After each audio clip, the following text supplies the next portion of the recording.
Hello everyone, welcome back to another video of this channel. आज की video में हम डिस्कस करेंगे गेट 2011 के पेपर को। आज की जो हमारी सेक्शन होने वाली है वो है लीनियर अलजेब्रा, और साथ ही साथ ये जो वीडियो है ये है पार्ट 6 इस सीरीज़ का। तो चलिए स्टार्ट करते हैं आज की वीडियो को। आज का क्वेश्चन जो है वो कुछ इस तरीके का है। इसमें जो है बेसिकली हमें एक स्टेटमेंट दी गई है जो कि लिंक्ड है हमारे दो क्वेश्चन से, दैट इज़ क्वेश्चन नंबर 1 और क्वेश्चन नंबर 2 से। अब वो स्टेटमेंट बेसिकली है क्या, इसमें बेसिकली क्या है कि हमें एक मैट्रिक्स ए दिया गया है जिसकी पहली रो है 1 1 1, जिसकी दूसरी रो है 2 1 2, जिसकी तीसरी रो है 1 3 2। और इस स्टेटमेंट में बोला गया है कि ए को जो है हम ऐसे भी लिख सकते हैं L इंटू यू, जहाँ पे L जो है वो रिप्रेजेंट कर रहा है ट्रायंगुलर मैट्रिक्स को, और साथ ही साथ U जो है वो रिप्रेजेंट कर रहा है अपर ट्रायंगुलर मैट्रिक्स को। इस केस में ये जो ट्रायंगुलर मैट्रिक्स L है इसकी फॉर्म कुछ इस तरीके की है, जिसकी पहली रो है 1 0 0, जिसकी दूसरी रो है L2 1 1 0, जिसकी तीसरी रो है L3 1 L3 2 एंड 1। और इसमें जो अपर ट्रायंगुलर मैट्रिक्स U दिया गया है उसकी फॉर्म कुछ इस तरीके की है, जिसकी पहली रो है U11 U12 U13, जिसकी दूसरी रो है 0 U22 U23, जिसकी तीसरी रो है 0 0 U33। तो बेसिकली इस तरीके का जो है L और U मैट्रिक्स है। एक और चीज़ इस स्टेटमेंट में हम मान के चलेंगे कि x और z जो है वो बिलोंग करेंगे R³ के अंदर, और इस केस में b जो है वो रिप्रेजेंट कर रहा है एक रो वेक्टर को 1 1 1 की पावर t। तो इस तरीके की जो है स्टेटमेंट हमें दी गई है जो कि लिंक्ड है आज के हमारे दो क्वेश्चन से, दैट इज़ क्वेश्चन नंबर 1 और क्वेश्चन नंबर 2 से। सबसे पहले हम देखते हैं कि क्वेश्चन नंबर 1 क्या दिया गया है। तो क्वेश्चन नंबर 1 में क्या है कि हमें बताना है कि एक सिस्टम है LZ इक्वल टू B, इसका बेसिकली जो है सोल्यूशन क्या होगा, और वो सोल्यूशन जो है वो Z equal to row vector Z1 Z2 Z3 की पावर t की फॉर्म में दिया गया है। और यही सोल्यूशन जो है Z का इस system LZ equal to B का वो दिया गया है हमें ऑप्शंस के रूप में। अगर मैं बात करूँ ऑप्शन ए की, तो ऑप्शन ए में हमें दिया गया है रो वेक्टर -1 -1 -2 की पावर t। ऑप्शन बी में हमें दिया गया है रो वेक्टर 1 -1 2 की पावर t। ऑप्शन सी में हमें दिया गया है रो वेक्टर 1 -1 -2 की पावर t। और साथ ही साथ ऑप्शन डी में हमें दिया गया है रो वेक्टर -1 1 2 की पावर t। तो इस तरीके का जो है हमारा क्वेश्चन नंबर 1 है, जिसमें हमें 4 ऑप्शंस दिए गए हैं और हमें बताना है कि इन चारों में से करेक्ट आंसर क्या होगा। जो भी करेक्ट आंसर होगा इस क्वेश्चन का वो होगा सोल्यूशन हमारे system LZ equal to B का, जो कि रिप्रेजेंट करेगा Z को।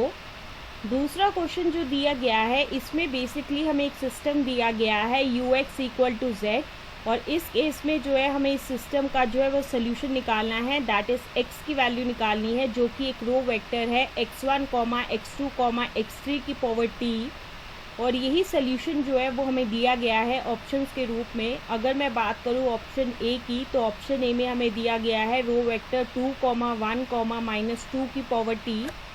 अगर मैं बात करूँ ऑप्शन बी की, तो ऑप्शन बी में दिया गया है रो वेक्टर 2 1 2 की पावर t। ऑप्शन सी में हमें दिया गया है रो वेक्टर -2 -1 -2 की पावर t। और साथ ही साथ ऑप्शन डी में हमें दिया गया है रो वेक्टर -2 1 -2 की पावर t। तो इसमें भी बेसिकली क्या है कि हमें 4 ऑप्शंस दिए गए हैं और हमें बताना है कि इन चारों में से करेक्ट आंसर क्या है। जो भी करेक्ट आंसर होगा वो हमारे system UX equal to Z का सोल्यूशन होगा, और वो सोल्यूशन क्या होगा, x की फॉर्म में होगा। तो चलिए डिस्कस करते हैं इस क्वेश्चन के सोल्यूशन को। सबसे पहले हम डिस्कस करेंगे क्वेश्चन नंबर 1 के बारे में। जैसा कि मैंने आपको बताया था स्टार्टिंग में ही कि हमें एक स्टेटमेंट दी गई है और उसमें कहा गया है कि a इक्वल टू है LU के बराबर। अब हमारा नेक्स्ट स्टेप ये होगा कि हम a की वैल्यू को पुट करेंगे, L की वैल्यू को पुट करेंगे और साथ ही साथ U की वैल्यू को पुट करेंगे। फिर हमारा नेक्स्ट स्टेप ये होगा कि हम a को तो एज इट इज़ ही रहने देंगे, लेकिन L को जो है वो मल्टीप्लाई करेंगे U से। तो उसके बाद हमें एक ऐसा मैट्रिक्स मिलेगा जिसकी पहली रो होगी U11 U12 U13, L21 U11 L21 U12 plus U22, U13 L21 plus U23, L31 U11, L31 U12 plus L32 U22, U13 L31 plus U23 L3U2 plus U33। जब हम इन दोनों साइड्स को कंपेयर करेंगे तो वहाँ से हमें ये चीज़ पता चलेगी कि U11 तो 1 के बराबर आ रहा है, U12 जो है वो 1 के बराबर आ रहा है, और साथ ही साथ U13 भी जो है वो भी 1 के बराबर आ रहा है। चौथी चीज़ ये हो रही है कि L21 इंटू U11 जो है वो 2 के बराबर है। जैसा कि अभी हम डिस्कस करके आए हैं कि U11 जो है वो 1 के बराबर है, तो ये इक्वेशन कुछ इस तरीके की बन जाएगी कि L21 की वैल्यू जो है वो मिल जाएगी 2 के बराबर। पांचवी चीज़ ये हो रही है कि L21 into U12 plus U22 जो है वो 1 के बराबर होगा। जैसा कि अभी हम डिस्कस करके आए हैं कि U12 जो है वो 1 के बराबर है, L21 जो है वो 2 के बराबर है, तो उसके बाद ये इक्वेशन जो है वो कुछ इस तरीके की बन जाएगी, 2 प्लस U22 जो है वो 1 के बराबर हो जाएगा, विच फर्दर इम्प्लाइज दैट कि U22 जो है वो किसके बराबर आ जाएगा, -1 के बराबर आ जाएगी ये चीज़। छठी चीज़ ये हो रही है कि U13 into L21 plus U23 is equal to 2 के बराबर होगा। जैसा कि अभी हम डिस्कस करके आए हैं कि U13 की वैल्यू जो है वो 1 के बराबर है, L21 की वैल्यू जो है वो 2 के बराबर है, तो उसके बाद ये इक्वेशन कुछ इस तरीके की बन जाएगी, 2 plus U23 is equal to 2 के बराबर होगा, विच फर्दर इम्प्लाइज दैट U23 जो है वो 0 के बराबर आ जाएगा।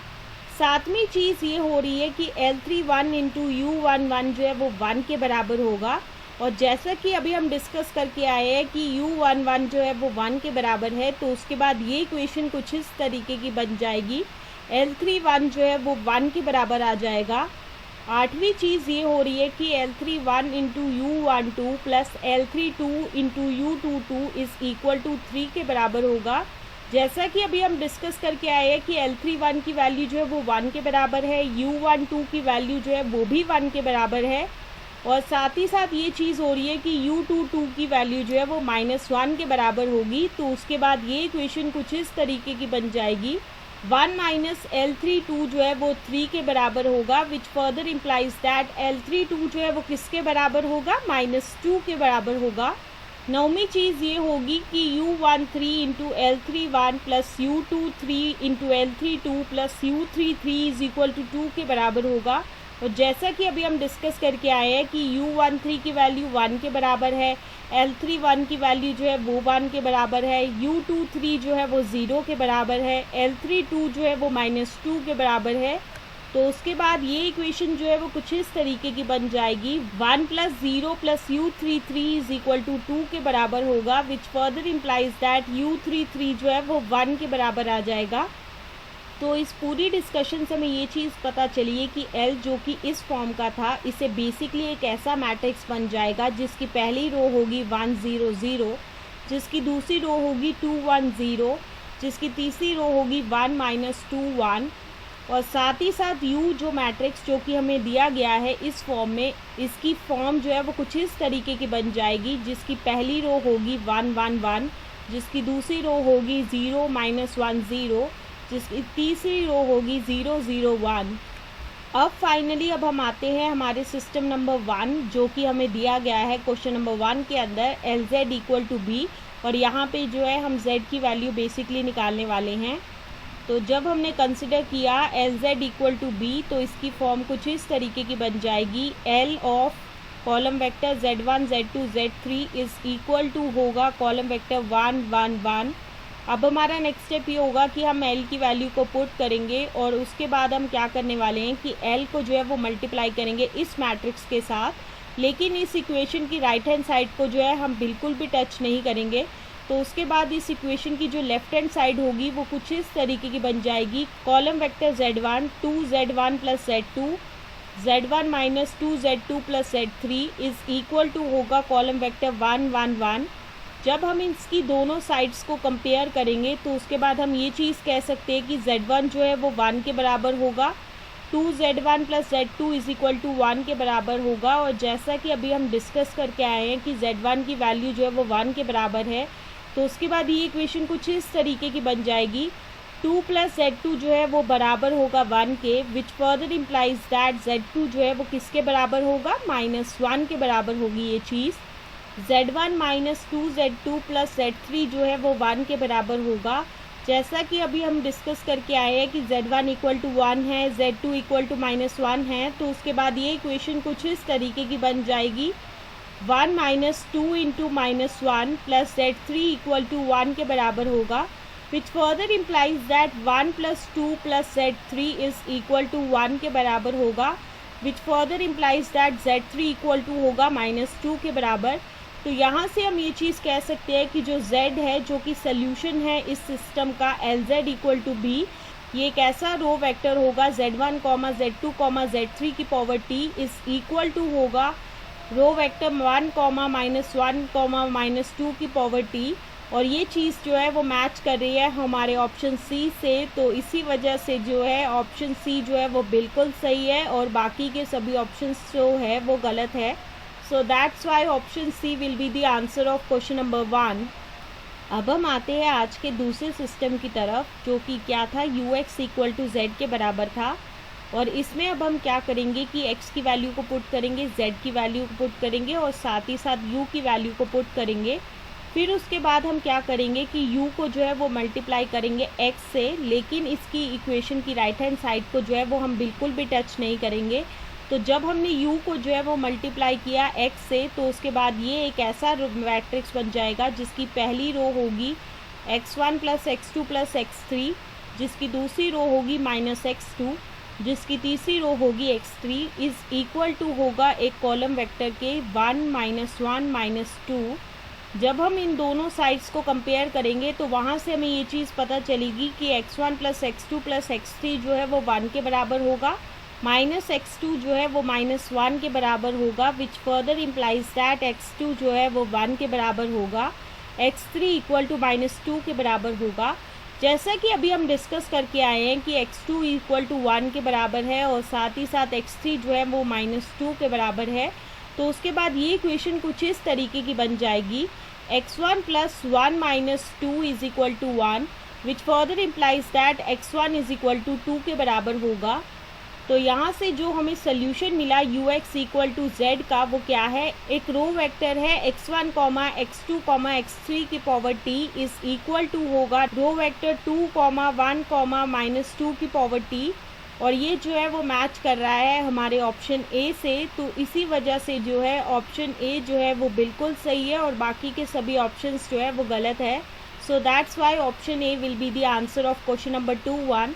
So this is the explanation to this particular question, and with the explanation of this question, this is the end of this video.